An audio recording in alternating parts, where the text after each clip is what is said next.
नमस्कार साथियों, triple P I S के इस प्लेटफॉर्म पर आपका स्वागत है।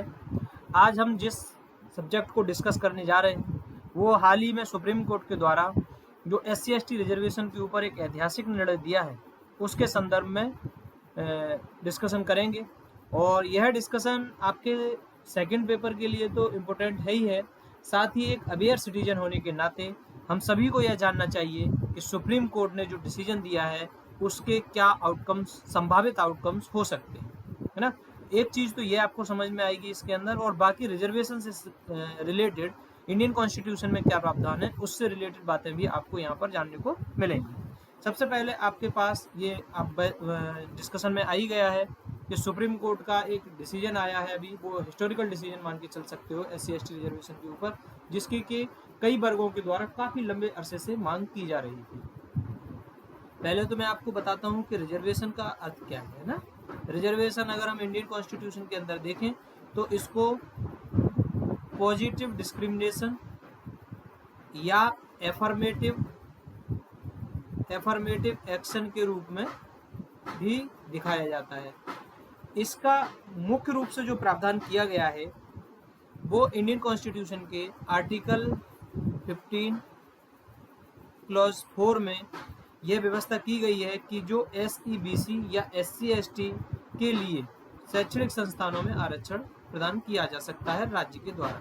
आर्टिकल 15(4) के माध्यम से SEBC यानी सोशल एंड एजुकेशनल रूप से जो बैकवर्ड क्लासेस हैं उनके लिए, और SC/ST कम्युनिटी के लिए शैक्षणिक संस्थानों में या शिक्षा के अंदर रिजर्वेशन प्रोवाइड कराया जा सकता है। एक पहलू यहाँ पर यह है। दूसरा रिजर्वेशन का जो पहलू आता है वो आता है आपका आर्टिकल 16 क्लॉज 4। इसमें पब्लिक सर्विस के बीच यदि उन लोगों की भागीदारी नहीं है, किसकी, SEBC या SC/ST की, तो उनको रिजर्वेशन प्रदान किया जा सकता है। ये तो रहा रिजर्वेशन का पहलू। कॉन्स्टिट्यूशन में इन दो नामों से भी जाना जाता है, बाकी आर्टिकल ये लिखे हुए हैं आपके। अब रिजर्वेशन की यदि मैं बात करूं तो इसके पीछे की जो फिलॉसफी है, या मैं कहूं कि रिजर्वेशन का दर्शन क्या है, क्यों रिजर्वेशन को इतना प्रायोरिटी दी गई है, और क्यों संविधान में इसके संबंध में मतलब भेदभाव तक को भी अनुमति देने का काम हमारे संविधान विशेषज्ञों के द्वारा किया गया है, तो उसके पीछे रीजन क्या है। यह एक्चुअल में जो शोषित वंचित तबका है समाज का, है ना, आप ध्यानपूर्वक सुनेंगे इस चीज़ को, कि जो भी शोषित वंचित तबका है हमारे समाज का, उस तबके को मूल धारा में लाने के लिए उसे समान प्रतिनिधित्व मिल सके, यानी इक्वल रिप्रेजेंटेटिव मिल जाए, और उसका पार्टिसिपेशन बढ़ जाए, या पार्टिसिपेशन उसका मतलब समान मात्रा में मूल धारा के अंदर होने लगे। दो शब्द आपको याद रखना है कि समान प्रतिनिधित्व और भागीदारी का अधिकार प्रदान करना रिजर्वेशन के पीछे का मूल उद्देश्य है।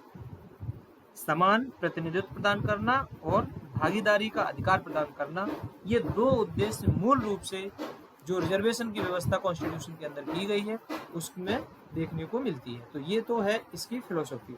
अब हम आज बात करते हैं सुप्रीम कोर्ट का जो फैसला आया है। इस फैसले के द्वारा जो आरक्षण की SC/ST से रिलेटेड रिजर्वेशन की जो मौजूदा व्यवस्था है उसको प्रभावित करेगा, इस वजह से इसको ऐतिहासिक डिसीजन बोला जा रहा है। ठीक है, तो जैसा कि आप लोग न्यूज़ में पढ़ भी चुके होंगे अभी तक कि ये जो डिसीजन आया है ये 7 जजेस की बेंच के द्वारा 6-1 के बहुमत से ये फैसला सुनाया गया, यानी 6 जज जो थे वो इस फैसले के सहमत में थे, यानी साथ में थे, और एक जज ने अपना फैसला अलग सुनाया। ठीक है, ये इतनी बात आप यहाँ पर याद रखेंगे। तो सबसे पहले तो ये बेंच जो फॉर्म की गई थी उस बेंच के बारे में समझ लो कि यहाँ पर ये जो कॉन्स्टिट्यूशनल बेंच है ये 7 जजों की बेंच थी। इस बेंच के अंदर जो जज थे उनको आपको याद करना जरूरी नहीं है, लेकिन मैं थोड़ा सा सेशन को समझाने के पर्पज से लिया है तो इस वजह से हमने नाम नोट कर दिए हैं। बाकी इनके नामों को याद रखने की ज़रूरत नहीं है, मेन हमको याद करना है उसके आउटकम क्या रहे, यानी जो डिसीजन दिया गया है उस डिसीजन का क्या आउटकम, मतलब क्या बदलाव आएंगे वो आपको समझना। तो पहला जो मोस्ट इम्पोर्टेंट बदलाव इस डिसीजन के अंदर आया है वो क्या किया है, सुप्रीम कोर्ट के द्वारा सब क्लासिफिकेशन ऑफ SC/ST को अनुमति दे दी है।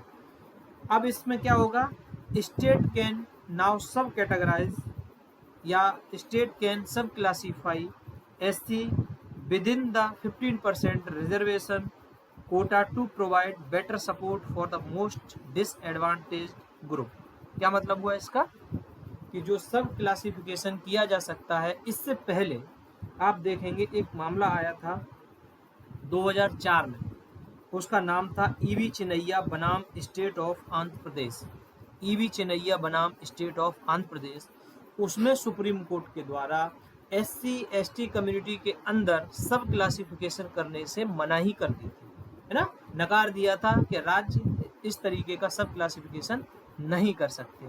लेकिन अभी जो फैसला आया है उसके अंदर मुख्य रूप से इस पहलू को अपने निर्णय में लिखने का काम किया है CJI चंद्रचूड़ जी ने और जस्टिस मनोज मिश्रा जी ने। इन दोनों लोगों ने सब क्लासिफिकेशन का काम किया है। इसमें सब क्लासिफिकेशन का अर्थ क्या होता है वो मैं आपको थोड़ा सा समझाऊंगा ताकि आपको यह बात बिल्कुल क्लियर हो जाए।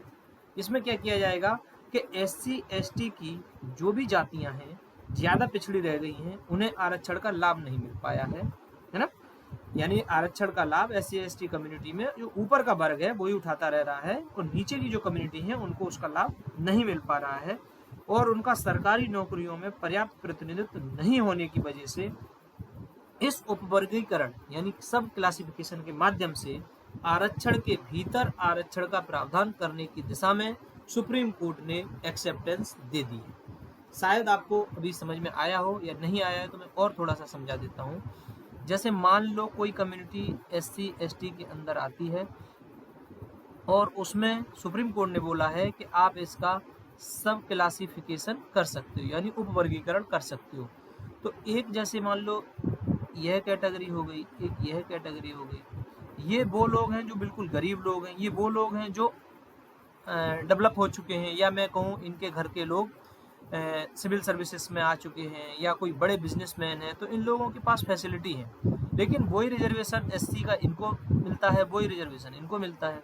तो सुप्रीम कोर्ट ने कहा है कि सब क्लासिफिकेशन करके इन लोगों के अंदर इनका जो रिजर्वेशन है वो जो इस वर्ग के अंदर सबसे पिछड़े लोग हैं उनको प्रोवाइड कराया जा सकता है। हाँ, एक शर्त उन्होंने जरूर दी है कि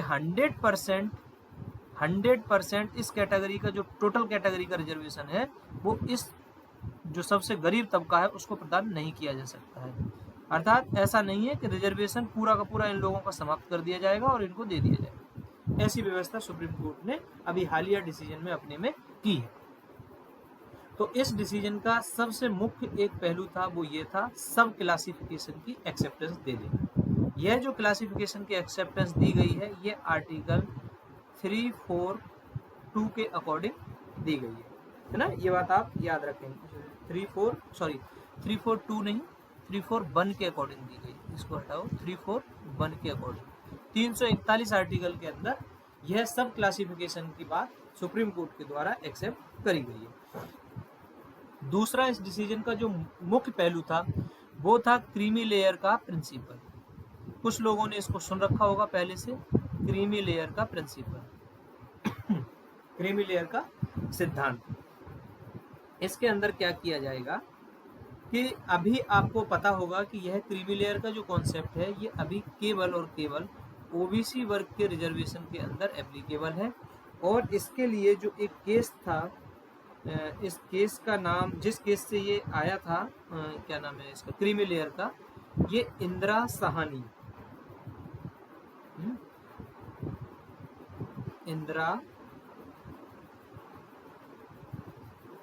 इंदिरा साहनी केस था। कब का? इंदिरा साहनी केस आया था 1992 के अंदर। इसी केस में OBC वर्ग के लिए क्रीमी लेयर का कॉन्सेप्ट सुप्रीम कोर्ट के द्वारा इंट्रोड्यूस किया गया था। यह क्रीमी लेयर एक्चुअल में है क्या, तो आप ऐसे समझ लीजिए कि OBC वर्ग के अंदर बहुत सारी विभिन्न कम्युनिटीज़ को शामिल किया जाता है और इन लोगों को 27% के आरक्षण के अंदर रखा गया है। लेकिन जिन OBC वर्ग की कम्युनिटीज़ के किसी फैमिली की अर्निंग अगर एक निर्धारित सीमा से अधिक है तो उस सीमा वाले लोगों को OBC होने के बावजूद भी OBC का रिजर्वेशन का लाभ नहीं दिया जाएगा। यह है क्रीमी लेयर का प्रिंसिपल। अभी हालिया जो लिमिट है वो 8 lakh per annum per year लिख दो, पर ईयर की मानी गई है। इसको और आप क्रॉस चेक करेंगे और एक बार ध्यान देंगे कि अभी लेटेस्ट में कोई बदलाव तो नहीं है। तो 8 लाख पर एनम से अधिक की जिस फैमिली की इनकम है उस व्यक्ति को ओबीसी होने के बाद भी ओबीसी का लाभ नहीं मिलेगा। यही काम इन 4 जजों ने, जिसमें है जस्टिस गवई जो नेक्स्ट सीजीआई बनने के प्रबल दावेदार हैं, जस्टिस विक्रम नाथ, जस्टिस पंकज मित्तल, जस्टिस सतीश चंद्र शर्मा, इन चारों लोगों ने इस पहलू पर मुख्य रूप से फोकस किया है कि SC/ST कम्युनिटी के अंदर क्रीमी लेयर का प्रिंसिपल एप्लीकेबल होना चाहिए। यह बात इन लोगों ने कही। यद्यपि ये वाला जो वर्ग है जिसने सब क्लासिफिकेशन किया है वो इस डिसीजन से सहमत है और ये चारों जो जज हैं वो इस डिसीजन से सहमत है। सभी जज अपना अपना डिसीजन स्वयं लिखते हैं, इस वजह से ये डिसीजन अलग अलग दिखाने की कोशिश हमारे द्वारा करी जा रही है। तो एक पहलू तो हो गया इस डिसीजन का, ये 2 ही पहलू हैं जिसमें एक है उपवर्गीकरण का प्रावधान और दूसरा है क्रीमी लेयर का सिद्धांत। अब आपको मैं एक जज और हैं जिन्होंने इस फैसले से अपना अलग मत प्रकट करने का काम किया है, उसमें आपको मूल रूप से, एक सेकंड रुकिए,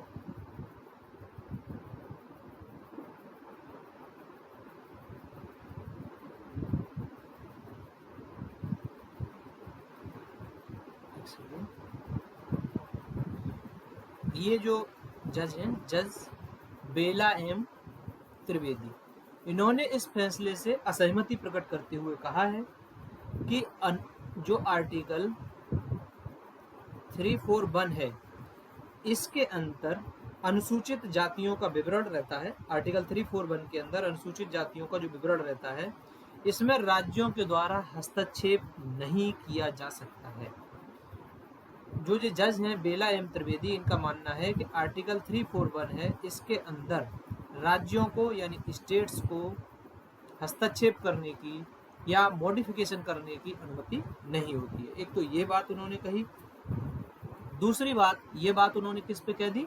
सब क्लासिफिकेशन की। दूसरी बात उन्होंने कहा कि यह जो आर्टिकल 341 है इस आर्टिकल के अंदर ही जो क्रीमी लेयर के द्वारा अलग वर्गीकरण की इजाज़त दी जा रही है वह इजाज़त भी आर्टिकल 341 SC/ST कम्युनिटी के अंदर क्रीमी लेयर का वर्गीकरण करने की अनुमति नहीं देता है। ऐसा जस्टिस बेला एम त्रिवेदी का मानना था।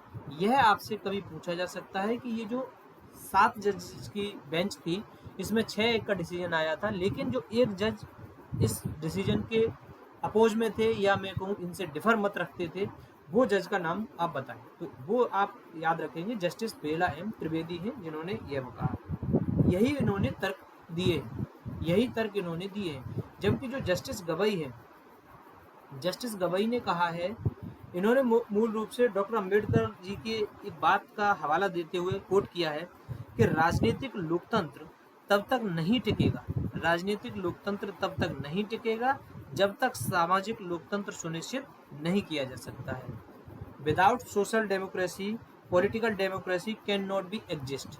यह बात जस्टिस गवई ने अपने डिसीजन के अंदर बोली है, तो आप इस चीज़ को समझ सकते हैं, है ना, जस्टिस गवई की बात को। अब हम आते हैं नेक्स्ट जो बात है कि इस कॉन्स्टिट्यूशनल बेंच ने, जो 7 जजों की कॉन्स्टिट्यूशनल बेंच थी, इसकी वजह से जो डिसीजन आया है क्या प्रभाव देखने को मिलेगा। अब आपको कि 6-1 का जो ये डिसीजन आया है इसने क्या करा है, ओवरटर्न कर दिया है किसको, 2004 के EB Chinnaiah versus state of Andhra Pradesh. इस डिसीजन को इस संवैधानिक बेंच ने बिल्कुल पलट दिया। क्यों पलट दिया कि ये जो EB चिनैया का मामला है, ये 2004 वाला, इसके अंदर सुप्रीम कोर्ट ने क्या कहा था कि SC/ST एक, इसने बिल्कुल स्पष्ट शब्दों में कहा था कि एक समान समूह वर्ग, ये ऐसे लिखा था, एक समान समूह वर्ग है, इसलिए इसका सब क्लासिफिकेशन नहीं किया जा सकता। यह बात EB Chinnaiah versus state of Andhra Pradesh में कही थी। तो अब डिसीजन जो दिया गया है उस डिसीजन के अंदर सुप्रीम कोर्ट ने पूरी तरीके से इस फैसले को पलट दिया है। अब आपको ये ध्यान रखना होगा कि यह जो डिसीजन आया है यह मूल रूप से यह डिसीजन करीब 2 दर्जन से ज़्यादा PIL दायर की गई थी इसके अंदर, इससे रिलेटेड कि SC/ST कम्युनिटी का सब क्लासिफिकेशन होना चाहिए, उनको क्रीमी लेयर का प्रिंसिपल एप्लीकेबल होना चाहिए या नहीं। लेकिन जो सुप्रीम कोर्ट ने फैसला दिया है वो मूल रूप से जो फैसला दिया है वो पंजाब स्टेट के एक एक्ट के अकॉर्डिंग दिया गया है। इसमें क्या किया था, पंजाब सरकार ने SC के लिए जो शेड्यूल कास्ट है इसके लिए आरक्षित सीटों में शेड्यूल कास्ट का जो रिजर्वेशन था पंजाब के अंदर, इस रिजर्वेशन में 50% का रिजर्वेशन उन्होंने अपने यहाँ के वाल्मीकि और मजहबी सिखों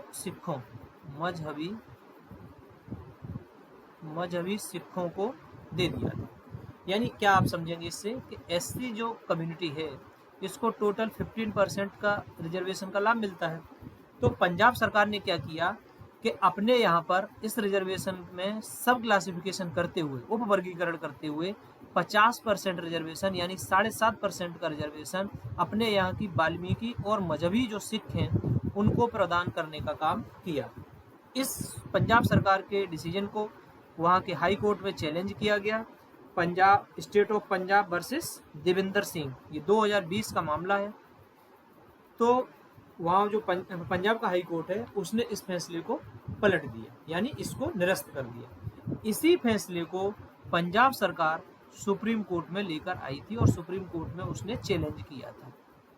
ठीक है, सुप्रीम कोर्ट के अंदर चैलेंज किया गया था इसी फैसले को, और इसी फैसले को ध्यान में रखते हुए मुख्य रूप से सुप्रीम कोर्ट के द्वारा जो हालिया फैसला सुनाया गया है वो इसी बात को ध्यान में रखते हुए किया गया है। अब आपको इसके अंदर जो समझना है कि ये तो रहे हाल के फैसले का पहलू। अब इससे क्या क्या डिसीजन से लाभ मिल सकते हैं कि सब कैटेगराइजेशन होने से इस कम्युनिटी के जो सबसे दबे कुचले वंचित वर्ग के लोग हैं उन लोगों को इसका बेनिफिट मिल सकता है। लेकिन चैलेंज क्या है इसके अंदर? चैलेंज है जो सुप्रीम कोर्ट ने कहा है कि ये दोनों बातें एप्लीकेबल तब करी जाएंगी जब हमारे पास वैलिड डेटा हो, यानी इसके लिए परीक्षण करना और वैलिड डेटा कलेक्ट करना ये एक चुनौती भरा काम रहेगा। ठीक है, तो भारत में अब मैं एक्स्ट्रा इसके अलग बात बता रहा हूँ, इस केस से अलग कुछ केसेस हैं जो रिजर्वेशन से रिलेटेड हैं और काफ़ी मतलब लैंडमार्क जजमेंट है जिनको आपको ज़रूर से जानना चाहिए। और हाँ, मैं आपसे बता दूं कि यह जो डिस्कशन हो रहा है, यदि आपको हमारा यह डिस्कशन पसंद आ रहा है तो आप हमारे इस डिस्कशन का ज़्यादा से ज़्यादा अपने दोस्तों के साथ शेयर करें, और यदि हमारे प्लेटफॉर्म पर नए हैं तो आप हमारे चैनल को ज़रूर से सब्सक्राइब करें। हमने ऊपर एक केस का नाम लिया था इंदिरा साहनी और अन्य वर्सेस गवर्नमेंट ऑफ इंडिया या यूनियन ऑफ इंडिया, ये 1992 का केस है। इस केस के अंदर सबसे पहले आप देखेंगे कि आरक्षण के लिए 16(4) के अंदर 50% की लिमिट लगा दी, 50% की सीमा, लिमिटेशन या लिमिट।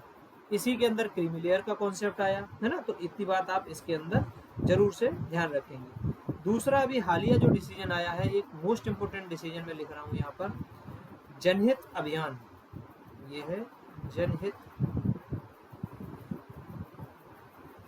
जनहित अभियान वर्सेस भारत संघ बाद 2022 का मामला है ये। इसमें 103वें संविधान संशोधन को चुनौती दी गई थी। तो इस जनहित अभियान बनाम भारत संघ बाद 2022 में सुप्रीम कोर्ट ने 103वें संविधान संशोधन को बरकरार रखा है, यानी जो EWS कैटेगरी को 10% का रिजर्वेशन का प्रावधान किया गया है, सुप्रीम कोर्ट ने उसको एक्सेप्टेंस दे दी है। तो एक बात आप यहाँ पर यह भी याद रखेंगे।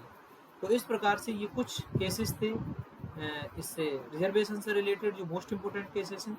बाकी आगे हम कोई एक सेशन ऐसा कंडक्ट करने वाले हैं अभी हालिया दिनों में, जिसमें हम कॉन्स्टिट्यूशन के जो अमेंडमेंट हैं, मोस्ट इम्पोर्टेंट अमेंडमेंट हैं, उनको हम आपके सामने जरूर से लाने का काम करेंगे, ताकि आपके एग्ज़ाम के पॉइंट ऑफ व्यू से और आपके अवेयरनेस के पॉइंट ऑफ व्यू से दोनों से वो काफ़ी हेल्पफुल साबित होगा। आप लोगों ने ध्यानपूर्वक हमारे सेशन को सुना, इसके लिए आपका बहुत बहुत धन्यवाद।